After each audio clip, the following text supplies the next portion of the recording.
képp koo xam ne yor nga oto bañ saytaane wala rab wala accident wala dara luy tiitalaate ci kaw tali bi song la defal lii ma la wax insha allahu rabbi vidéo bii ma leen di may tey lu ma ñor la moo xam koo xam ne da ngaa yor oto transport wala biis wala lu mu mën a doon wala sax particulier wala nga yor sa oto bopp tey faral di voyager lu bari moo xam fu mu mën a doon ngay génn réew mi wala ngay dawal sax ci biir réew mi lii na nga ko bàyyi xel bu baax a baax a baax a baax accident yi gën a nekk ci addina bi yépp ba ci fii Sénégal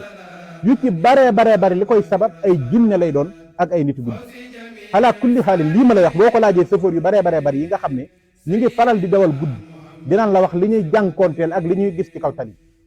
accident yu baree bari yi nga xam ne dañ ciy jéggi ay bakkan yu bari yuy rot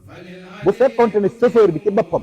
dellu si waatoon na addina ba ñu laaj ko la mu gis dina nettali loo xam ne dina jaaxal ñu baree bari ci ay jinne ak ay rab ak i saytaane ak niti guddi yi ñu gis ci kaw tali képp koo xam ne yor nga oto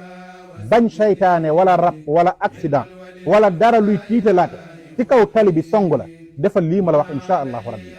suratul mulki ngay bind ñeenti yoon nga fexe ba ñeenti koñ yu ci oto bi yépp koñ bu nekk nga roof ca benn insha allahu rabbi li feek ma nga fa te jugu ca oto boobee du accidenté mukk ka ko yor itam du jommi ci kaw tali bi mukk insha allahu rabbi te oto boobu bul fàtte abonné bés koros bu ndaw bi ngir vidéo bu ñuy dugal nga mën see jot jërëjëf